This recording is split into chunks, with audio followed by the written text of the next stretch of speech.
apakah hukumnya berhutang dengan hutang menghalangi dia untuk mendapatkan rahmat Allah yang mulia?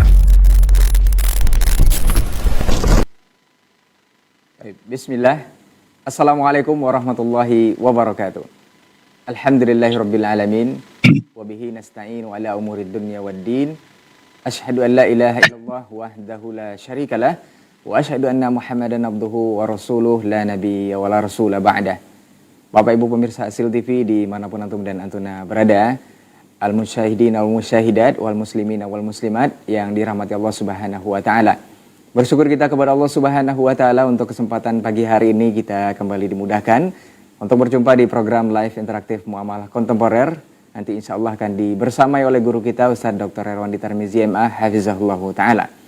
Kemudian salawat dan salam kepada Rasulullah Sallallahu Alaihi Wasallam selaku qudwah dan uswah kita dalam kehidupan. Kita bermohon salawat ini juga tersampaikan selalu kepada seluruh keluarga beliau, kepada para sahabat-sahabat beliau, dan tentunya kepada orang-orang yang senantiasa istiqomah menjaga dan menjalankan ajaran serta sunnah-sunnah beliau hingga hari kiamat kelak.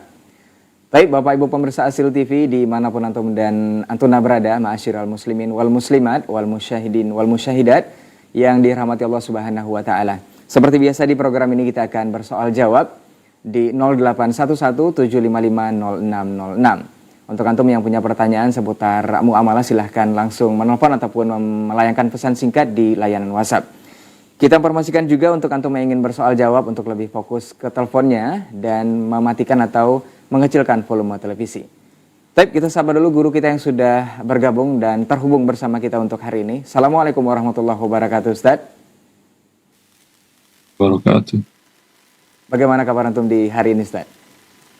Alhamdulillah, baik. Baik, barakallahu fiik, Ustaz. Ustaz, mohon izin untuk langsung saja kita bacakan pertanyaan yang pertama. Tapi sebelumnya kita juga masih informasikan kepada penelpon yang ingin menelpon di 0811-755-0606 untuk pertanyaan waris. Khususnya, lebih baik antum langsung menelpon dan konsentrasi ke telepon untuk mematikan volume televisinya, agar persoalan yang disampaikan nanti akan lebih jelas dan lebih bermanfaat insya Allah. Baik, izin Ustadz untuk membacakan pertanyaan yang pertama. Bismillah, Assalamualaikum warahmatullahi wabarakatuh, Ustadz. Dari hamba Allah di Payakumbuh, Ustadz. Ustadz, saya mau bertanya, saya setelah melahirkan itu sebelum puasa dan saya tidak puasa selama 1 bulan tersebut. Saya mau membayar fidyah, Ustadz, ke sepupu yang tidak mampu dan dia punya hutang ke saya. Apa boleh hutangnya dipotong untuk membayar fidyah tersebut, Ustadz? Jazakallahu khairan. Alhamdulillah Rabbil Alamin wa bihi nasta'in wa nusalli wa nusallim wa nubarik ala nabiyyina Muhammadin wa alihi wa sahbihi ajma'in. Dalam kasus seperti ini, bila Anda langsung potong berarti Anda belum mengeluarkan fidyah. Karena Anda potong hutangnya, apa yang Anda keluarkan tidak ada. Maka serahkan fidyah kepada dia. Setelah itu kalau dia bayar hutang, alhamdulillah. Kalau tidak tagih, kalau belum juga karena kebutuhan lainnya, ya sabar. Billahi taufiq. Baik, barakallahu fiik. Jazakallahu khairan Ustaz untuk jawabannya. Mudah-mudahan Ibu yang di Payakumbuh bisa paham dari jawaban Ustaz. Kita lanjut ke persoalan atau pertanyaan berikutnya. Bismillah, Assalamualaikum warahmatullahi wabarakatuh, Ustaz. Semoga Ustaz dan keluarga selalu dalam lindungan Allah Subhanahu wa taala. Izin bertanya mengenai terkait tabungan falas, Ustaz.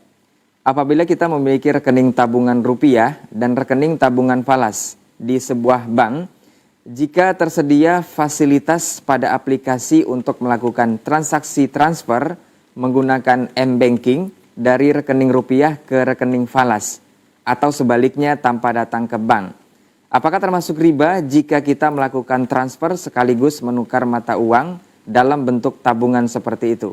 Jazakallah khairan, Ustaz. Ya. Ini qobatnya, setelah terimanya secara hukmi, dikatakan oleh para ulama.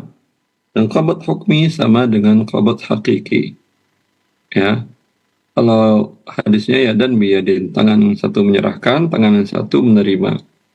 Ya, akan tetapi dalam konteks sekarang bisa dengan cara hukmi.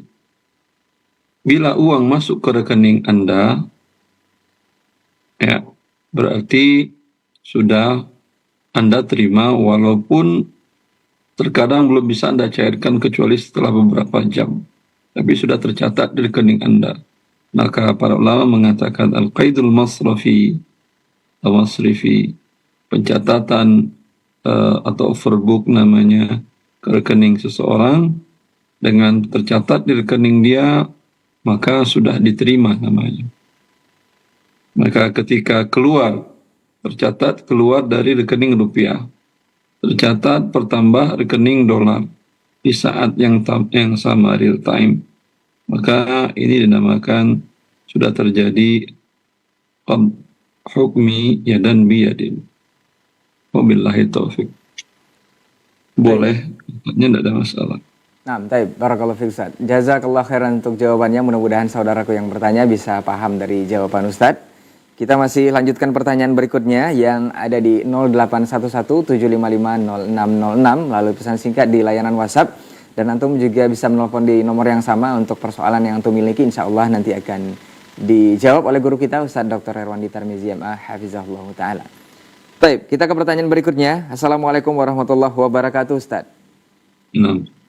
Ustaz, bagaimana perhitungan zakat emas yang benar? Apakah benar yang wajib zakat hanya emas yang disimpan? Apakah yang emas yang selalu dipakai tidak termasuk dizakati? Kemudian untuk uang, apakah semua simpanan atau dipotong untuk keperluan per bulan atau per tahun? Baru dihitung berapa sisa yang akan dizakati. Mohon jawabannya Ustaz, jazakallahu khairan. Adapun emas, kalau emasnya adalah emas batangan, itu semua para ulama mengatakan wajib dikeluarkan zakatnya bila setelah 1 tahun dan sampai nisab, baik emasnya sampai nisab atau emas ditambah rupiah untuk menggenapkan nisab. Ya, betul. Kalau emasnya perhiasan dan dipakai, maka tidak ada zakatnya menurut pendapat yang kuat dari pendapat para ulama. Karena sekarang berubah menjadi barang pakaian.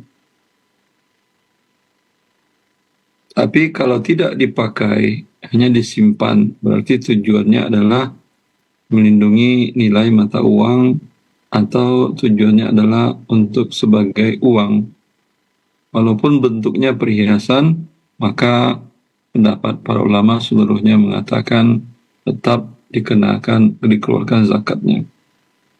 Cara mengeluarkan zakat dari uang dan emas adalah bukan setahun ke depan, bukan. Hari ini Anda alhamdulillah dapat emas diberi orang atau dihadiahkan atau gaji atau apa sebanyak 50 gram. Ya. Dan hari ini juga alhamdulillah Anda terima uang tunai 100 juta. 100 juta belum sampai nisab. Emas 50 gram belum sampai nisab. Tapi digabung dua-duanya, 100 juta tambah 50 gram sampai nisab. Maka hari ini ada zakat yang wajib dikeluarkan? Jawaban tidak. Tapi hari ini baru mulai menghitung awal masuknya haul. Nanti jatuhnya haul setelah 1 tahun dari hari ini. Hari ini anggap umpamanya 25 Zulhijjah. Ya. Anda terus gunakanlah itu uangnya 100 juta tambah emas, baik dikembangkan maupun dipakai untuk kebutuhan konsumtif, pakai. Ya. Alhamdulillah di tanggal 25 Zulhijjah tahun depan emas dan rupiah Anda bertambah. Menjadi umpamanya rupiah sudah 500 juta, emas sudah 100 gram. Maka pada tanggal 25 Zulhijjah tahun depan itu Anda keluarkan zakat dari emas 2,5% dan dari rupiah 2,5%. Kira-kira bisa dipahami? Baik, jazakallah khairan Ustaz untuk jawabannya. Mudah-mudahan yang bertanya bisa paham atau memahami dari jawaban Ustaz. Baik, kita lanjut ke pertanyaan berikutnya. Assalamualaikum warahmatullahi wabarakatuh Ustaz. Selamat. Ustadz, Ana ingat dulu waktu SD melihat perayaan 17 Agustus. Ada panggung, saya menemukan dompet yang isinya kalung dan gelang kecil punya anak-anak. Lalu Ana kasihkan ibu Ana. Setelah dewasa, ini Ana tahu kalau itu harus dikembalikan. Ana sudah bilang ibu harus dikembalikan dan sudah menemukan orangnya, yaitu di belakang rumah Ana. Tapi ibu Ana malah marah-marah dan tidak mau mengembalikan. Yang jadi pertanyaan Ustadz, apakah ini wajib dikembalikan Ustadz walau yang memakai ibu Ana? Atau Ana harus mengembalikan dengan uang Ana Ustadz? Jazakallahu khairan Ustadz. Allah barik fiik. Anda ambil diam-diam ketika ibu Anda tidur, ya, berikan kepada pemiliknya. Itu namanya merampas ghasab. Ya, kalau dia barang yang ada nilai sewanya, itu wajib bayar uang sewa selama sudah diketahui pemiliknya. Wabillahi taufiq. Baik, jazakallah khairan untuk jawabannya. Mudah-mudahan dipahami oleh yang bertanya. Kita masih informasikan kepada antum yang punya pertanyaan seputar muamalah, silahkan ke 081175500606. Baik, kita lanjut ke pertanyaan berikutnya. Assalamualaikum Ustadz.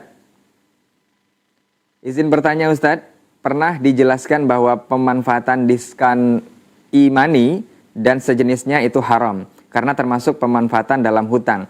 Namun bagaimana hukumnya jika perusahaan seperti Gojek, Shopee, dan lain-lain itu memberikan diskon lewat opsi pembayaran cash juga dengan nominal diskon yang sama dengan yang ada di GoPay dan semacamnya. Apakah boleh diambil diskon cashnya Ustadz? Nah. Boleh. Baik. Jazakallahu khairan untuk jawabannya. Mudah-mudahan yang bertanya bisa paham dari jawaban Ustadz. Kita ke pertanyaan selanjutnya. Assalamualaikum Ustadz, izin bertanya. Kalau orang itu ada usaha bis atau restoran dan rumah makan atau sejenisnya, lalu menyediakan area smoking room, itu hukumnya seperti apa Ustadz? Nah. Dia menyediakan tempat orang bunuh diri. Dan hukumnya dia membantu orang untuk bermaksiat kepada Allah dan melampaui batas. Kan tertulis di bungkus rokok bahwa rokok membunuhmu. Anda sediakan tempat untuk dia merokok, berarti Anda sediakan tempat dia untuk bunuh diri. Ya, Anda terkena dosanya. Walau mungkin dari sisi tindak pidana tidak terkena, tapi secara syariat Anda berdosa menyediakan tempat bunuh diri. Wabillahi taufiq. Baik, jazakallah khairan untuk jawabannya. Mudah-mudahan yang bertanya bisa paham dari jawaban Ustadz. Kita ke pertanyaan selanjutnya. Assalamualaikum warahmatullahi wabarakatuh Ustadz. Ustadz, bolehkah Ana mengambil uang lebih yang diberikan oleh orang tua setiap Ana jatuh atau setiap Ana ulang tahun Ustadz? Tetapi tidak dirayakan, cuman diberi jajan atau uang saku lebih oleh orang tua. Nah, Ustadz. Boleh. Baik, jazakallah khairan untuk jawabannya. Kita lanjut ke pertanyaan berikutnya. Assalamualaikum Ustadz. Apa hukum mengambil keuntungan dari material yang akan digunakan? Misal harga sebuah material kita beli ke vendor 100, kemudian kita jual ke customer 150. Namun kita tetap menggunakan material-material tersebut sesuai porsinya tanpa mengurangi kualitas bangunan. Nah, Ustaz. Nggak paham saya pertanyaannya. Hukum mengambil keuntungannya Ustaz. Akadnya seperti apa dari awal? Tidak dijelaskan Ustaz. Boleh Anda ulangi pertanyaannya Ustaz? Pertanyaannya jelas, tapi maksud dari pertanyaannya saya tidak paham. Nah, Ustaz. Kita lanjut ke pertanyaan berikutnya saja Ustaz. Assalamualaikum Ustaz, semoga Ustaz dan keluarga selalu dalam lindungan Allah. Mau bertanya Ustaz. Dulu sebelum Ana hijrah ke manhaj salaf ini, Ana pernah melakukan riba dan karena belum cukup rezeki, belum terlunasi pinjaman uang tersebut di bank A. Ada apakah solusi yang tepat atau ada cara yang bagus untuk melakukan agar bisa keluar dari persoalan riba tersebut, Ustadz? Mohon penjelasannya. Jazakallahu khairan, Ustadz. Allahu a'lam. Bila orang jatuh ke dalam dosa besar, yang pertama dia lakukanlah bertaubat kepada Allah Azza wa Jal. Dan bertaubat dari dosa besar, kata Allah, fantaha, berhenti. Wa ma nahakum anhu fantahu. Sesuatu yang dilarang oleh Allah dan Rasulnya, maka langsunglah kalian berhenti. Bila belum berhenti, Anda belum bertaubat namanya. Orang yang merokok, dia mengurangi rokoknya, dia mau menghentikan rokoknya, tapi baru mau ngurangin biasanya 1 bungkus menjadi setengah bungkus per hari. Itu belum selesai bertaubat namanya. Anda masih berbuat maksiat. Kalau dosa riba juga begitu. Dia tahu bahwa riba haram dan berhenti dia. Tapi pokok hutang ribanya belum dia bayar. Berarti belum selesai transaksi ribanya. Maka berhenti. Apapun aset yang bisa Anda jual untuk menutup pokok hutang riba tadi. Dan dengan demikian selesai. Wabillahi taufiq. Baik, jazakallahu khairan Ustaz untuk jawabannya. Mudah-mudahan saudaraku yang bertanya untuk persoalan ini bisa paham dari jawaban Ustaz. Kita lanjut ke pertanyaan berikutnya. Assalamualaikum warahmatullahi wabarakatuh, Ustaz. Ustaz, saya bekerja sebagai mediator. Ketika 2 orang ini saya hubungkan, ternyata mereka memakai pihak ketiga atau bank, Ustaz. Apakah fee yang saya dapatkan halal, Ustaz? Padahal saya tidak menganjurkan untuk memakai bank, apalagi bank konvensional. Naam, Ustaz. Halal, alhamdulillah. Baik, jazakallahu khairan untuk jawabannya. Mudah-mudahan dipahami oleh yang bertanya. Kita lanjut ke persoalan atau pertanyaan berikutnya. Assalamualaikum warahmatullahi wabarakatuh, Ustaz. Assalamualaikum. Ustaz, boleh dijelaskan bacaan sholat sunat qobliyah subuh sampai selesai? Afwan, Ustaz.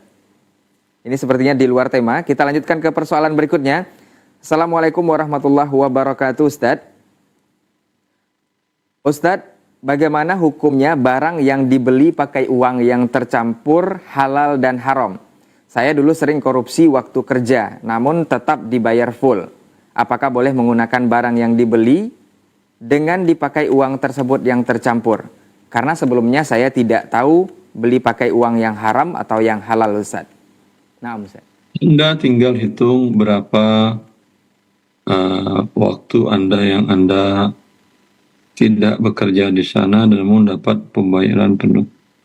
Persen dari semua gaji, dari semua jam kerja. Umpamanya 5%. Gaji Anda 10 juta. Berarti 500.000. Ya. 500.000 dari gaji Anda tersebut, Anda kerja berapa tahun? Sudah 3 tahun. Kalilah. 36 kali 500.000. Berapa keluar angkanya? 18 juta. Keluarkanlah 18 juta. Berikan kepada perusahaan yang Anda korupsi tadi. Kalau mereka sudah tidak ada perusahaannya karena perusahaannya PT dan sudah bubar, pemiliknya pun Anda tidak ketahui, maka berikanlah uang itu kepada fakir miskin, niatkan sedekah atas nama perusahaan yang Anda zalimi tadi. Baik, barakallahu fiik, jazakallahu khairan untuk jawabannya. Mudah-mudahan yang bertanya bisa paham dari jawaban Ustadz. Kita akan lanjut ke pertanyaan berikutnya di 0811755606. Kita lanjut ke pertanyaan berikutnya. Assalamualaikum warahmatullahi wabarakatuh, Ustadz. Ustadz izin bertanya, di kampung Ana ada arisan uang. Waktu digoncang, keluar nama A dengan sejumlah uang sekian juta. Ada fulan B itu lagi butuh uang untuk keperluannya. Jadi pihak B menawarkan untuk membeli antrian arisan pihak A dengan jumlah uang 500.000. Jadi pihak A tadi seakan namanya belum keluar karena dibeli antriannya oleh pihak B. Apakah seperti ini boleh, Ustaz? Nah. Ini namanya riba, nggak ada beli-beli apa. Anda beli apa? Antrian dibeli? Nggak ada antrian, nggak ada yang dibeli. Bukan sesuatu yang dijual belikan antrian itu. Ya, ini hakikatnya Anda pinjam uang kepada yang dapat, kemudian nanti Anda bayar saat Anda dapat dan Anda tambahkan pembayarannya 500.000, itulah ribanya. Anda memberi makan riba dan kemudian teman yang dapat itu pemakan riba. Wabillahi taufiq. Baik, jazakallahu khairan Ustaz untuk jawabannya. Mudah-mudahan saudara yang bertanya bisa paham dari jawaban Ustadz. Kita lanjut ke persoalan berikutnya. Masih di 0811-755-0606. Assalamualaikum warahmatullahi wabarakatuh Ustadz. Ustadz, bagaimana hukumnya? Ustadz izin bertanya, bagaimana pendapat Ustadz tentang akad mudharabah di bank syariah yang kenyataannya tidak ada resiko kerugian? Barakallahu fikum Ustadz. Bila mudharabah tidak ada kerugian ditanggung oleh investor, maka akadnya berubah menjadi akad qard dan pertambahan yang diberikan adalah riba. Karena manfaat dari akad qard bukan mudharabah. Wabillahi taufiq. Baik, barakallahu fiik, jazakallahu khairan Ustaz untuk jawabannya. Mudah-mudahan yang bertanya juga bisa paham dari jawaban Ustadz. Kita ke pertanyaan berikutnya. Assalamualaikum warahmatullahi wabarakatuh Ustadz. Ustadz izin bertanya, bagaimana hukum apabila seseorang meminta untuk dipesankan barang melalui aplikasi atau e-commerce dan kita menggunakan vouchernya atau voucher cashback tanpa sepengetahuan orang yang memesan tersebut? Apakah ini dibolehkan? Mohon penjelasannya Ustadz. Nah, kalau Anda menerima pesanan, nama akadnya Anda wakil. Wakil haruslah amanah, tidak boleh berkhianat. Rasulullah mewakilkan kepada Urwah bin Ja'ad al-Bariki untuk membeli 1 ekor kambing, 1 dinar Rasulullah kasih. Dia dapat dengan 1 dinar 2 kambing. Biasanya emang 1 kambing yang dapat, sekarang dia dapat 2 kambing.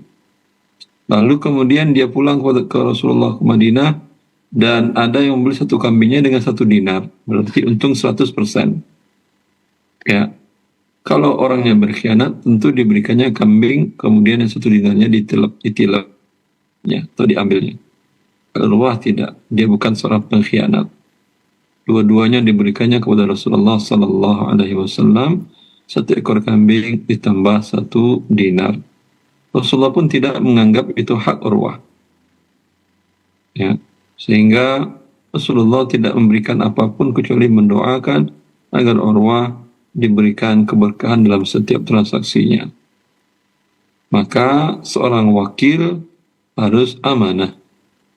Anda ada yang pesan untuk dibelikan, ada manfaatnya, ada diskonnya, ada cashbacknya, atau ada hadiah penyerta, ya jangan Anda ambil. Allah Anda ambil itu bukan punya Anda. Wabillahi taufiq. baik, jazakallah khairan Ustaz untuk jawabannya. Mudah-mudahan saudara yang bertanya bisa paham dari jawaban Ustaz. Kita coba terima telepon di 0811-755-0606. Bismillah, assalamualaikum. Waalaikumsalam warahmatullahi wabarakatuh. Nah, dengan Ibu siapa di mana? Dengan Ratna di Gresik, Ustadz. Baik, silakan Ibu Ratna di Gresik pertanyaannya kepada Ustadz. Ya. Assalamualaikum warahmatullahi wabarakatuh. Barakallahu fiik ya Ustadz. Waalaikumsalam warahmatullahi wabarakatuh. Ustadz izin bertanya, suami ana kan pelayan masyarakat dinas sosial tapi masih honorer. Dia itu sering melayani masyarakat yang dapat bantuan gitu Ustadz.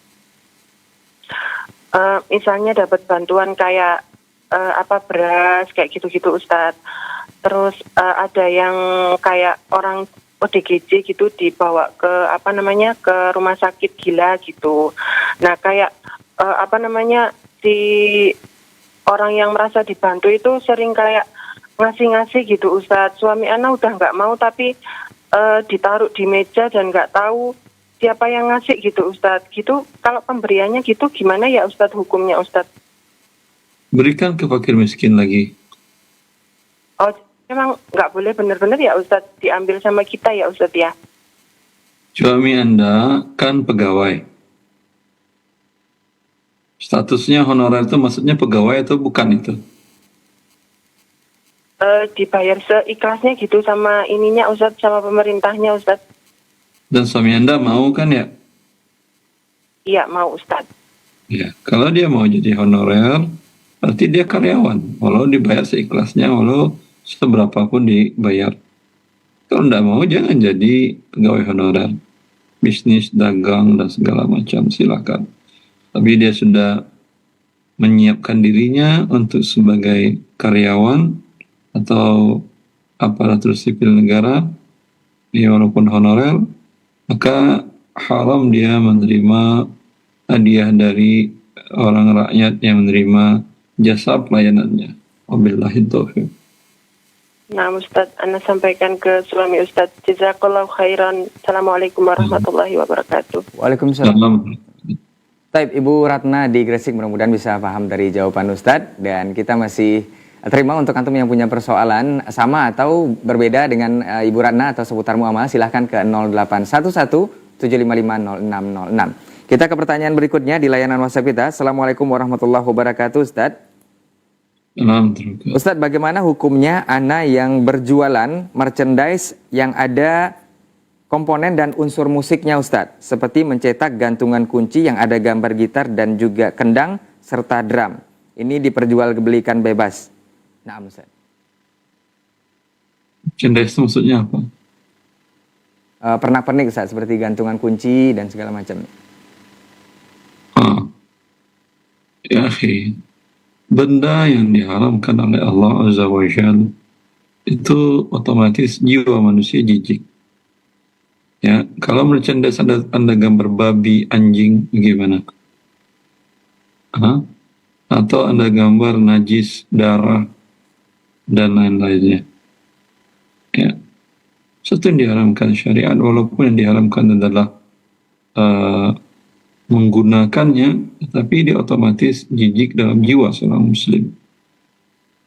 Dan bila anda buatkan sehingga rasa jijiknya itu kurang, ya, bagi orang-orang yang biasa dengan yang najis, babi dan anjing, biasa mereka kalau kartun mesti ada babi dan anjing, babi dan anjing. Kalau film mesti ada babi dan anjing, babi dan anjing. Karena mereka sudah terbiasa dengan najis tersebut.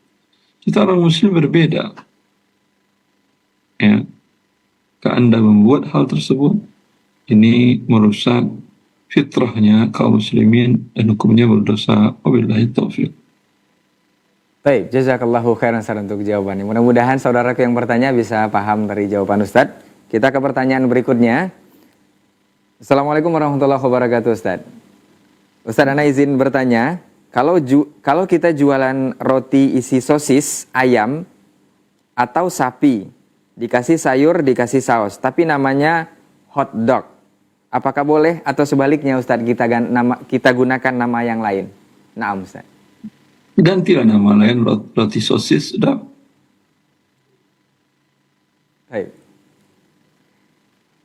Baik, mudah-mudahan yang bertanya bisa paham dari jawaban Ustadz. Kita lanjut ke pertanyaan berikutnya. Assalamualaikum Ustadz, semoga Ustadz dan keluarga dalam keadaan sehat dan dalam lindungan Allah. Izin bertanya Ustadz, saya bekerja sebagai pramuniaga di sebuah toko obat. Jika suatu saat saya memakai obat yang dijual di toko saya dengan akad meminjam barang yang dipakai tersebut, kemudian saya ganti dengan barang yang sama di kemudian hari, apa ini diperbolehkan Ustadz? Nah, itu namanya merampas, bukan minjam. Kalau minjam diizinkan oleh pemilik.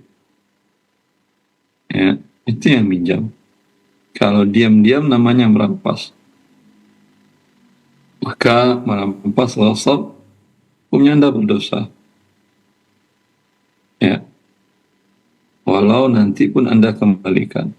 Anda sampaikanlah kepada pemilik toko tadi bahwa kalau Anda pinjam ini boleh apa tidak. Tentu dia nggak membolehkan. Karena kalau dia bolehkan nanti Anda pinjam A, B, C, ya, ternyata nanti Anda pinjamlah uang nanti di dalamnya dan segala macamnya. Ketika Anda perlu, hubungin dia, Pak, Bu, saya mau pinjam ini 1 biji, bolehkah? Ya, karena ini syaitan memulai dari yang kecil-kecil. Mungkin Anda pinjam obat, apa dulu namanya, obat flu, ya. Nanti ketika Anda butuh uang, ya udah, saya pinjam uangnya sekalian. Ya, maka jangan mulai dosa dengan yang kecil dan remeh.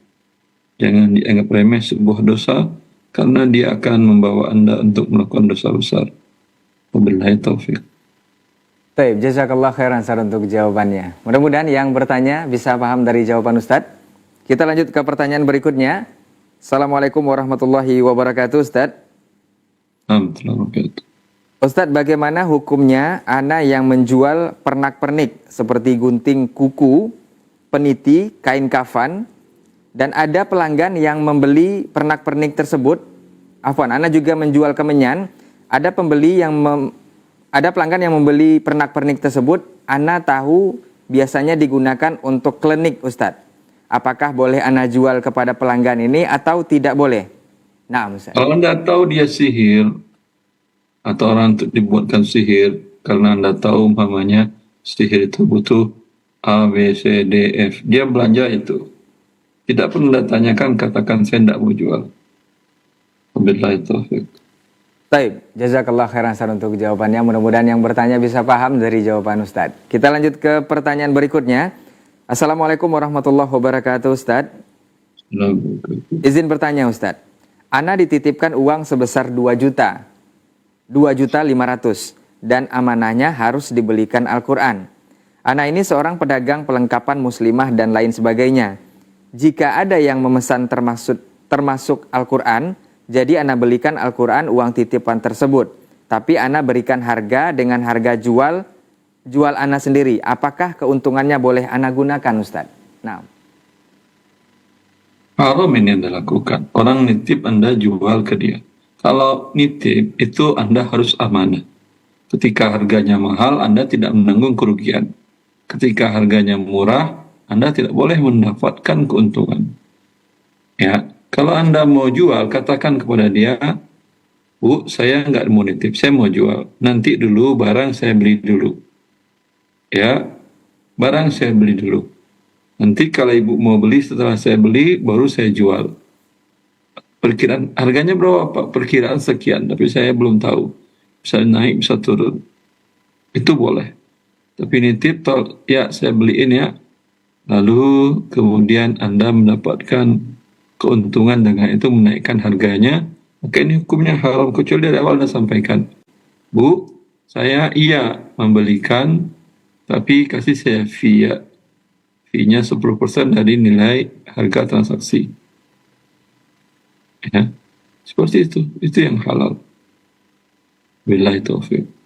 Baik, jazakallahu khairan Ustaz untuk jawabannya. Mudah-mudahan saudara yang bertanya bisa paham dari jawaban Ustaz.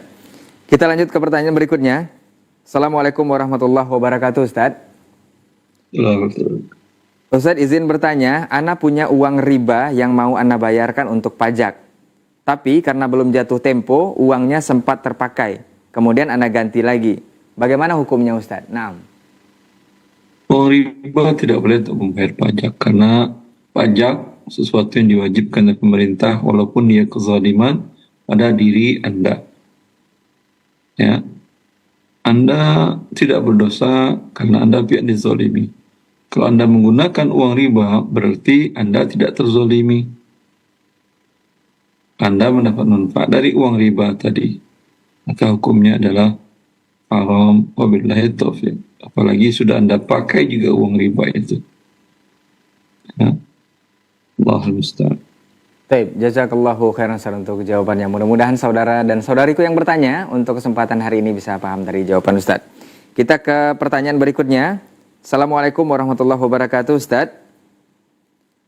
Ustaz, pertanyaan pertama, apakah halal gaji saya karena saya diterima kerja melalui saudara yang bekerja di pabrik tersebut, namun tanpa uang sama sekali? Pertanyaan kedua, jika meminta dimaafkan kepada pemilik perusahaan, apakah menjadi halal gaji saya Ustaz? Tidak ada masalah.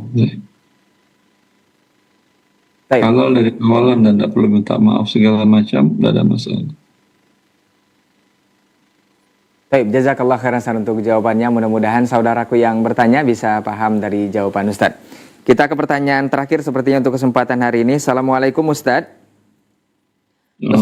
Ustaz, bolehkah ana bekerja di pabrik yang mencetak kaos atau t-shirt yang menggambarkan makhluk hidup, dan ini biasanya dipakai oleh orang-orang yang sholat juga, Ustadz. Nah, Anda bekerja di tempat yang mereka melakukan maksiat besar kepada Allah, yaitu menggambar, melukis makhluk yang bernyawa, maka pekerjaannya adalah pekerjaan haram dan gajinya otomatis menjadi gaji yang tidak halal untuk Anda bawa pulang ke rumah. Wabillahi taufiq. baik, jazakallahu khairan Ustadz untuk jawabannya. Mudah-mudahan saudaraku yang bertanya untuk persoalan ini bisa paham dari jawaban Ustadz. Dan itu sepertinya pertanyaan terakhir untuk kesempatan hari ini. Sebelum kita tutup, kita minta sedikit kata nasihat dari guru kita. Falyatafadhal mashkur, Ustadz. Ikhwani wa akhwati fillah, untuk selalu taat kepada Allah Azza wa Jal dalam seluruh aspek kehidupan kita. Kita butuh mengetahuinya, menanyakan kepada ahlinya, kemudian setelah itu minta pertolongan Allah, taufik Allah untuk kita bisa melakukan sesuatu yang dihalalkan Allah dan meninggalkan serta bertaubat bila telah terlanjur melakukan sesuatu yang dilarang oleh Allah dalam aktivitas keuangan kita. Assalamualaikum warahmatullahi wabarakatuh. Waalaikumsalam warahmatullahi wabarakatuh. Taib, jazakallahu khairan Ustadz untuk jawaban nasihat dan juga waktunya untuk kesempatan hari ini. Mudah-mudahan persoalan-persoalan yang sudah kita bahas dan dijawab oleh Ustadz tadi bisa menjadi ilmu dan pelajaran untuk kita semua, dan yang paling penting adalah bisa kita amalkan dalam kehidupan sehari-hari. Untuk antum yang juga sudah bersoal jawab melalui telepon ataupun pesan singkat di layanan WhatsApp di 081175500606, mudah-mudahan bisa paham dan bisa mengamalkan apa yang sudah disampaikan oleh guru kita tadi. Insya Allah di kesempatan berbeda kita akan bersama guru kita kembali dengan menjawab persoalan-persoalan antum di 081175500606. Baik, afwan untuk semua salah kata dan kilaf bicara. Kita tutup dengan doa kafaratul majelis. Subhanakallahumma wa bihamdika asyhadu an la ilaha illa anta astaghfiruka wa atubu ilaik. Wassalamualaikum warahmatullahi wabarakatuh. Warahmatullahi wabarakatuh. Apakah hukumnya berhutang dengan hutang menghalangi dia untuk mendapatkan rahmat Allah yang mulia?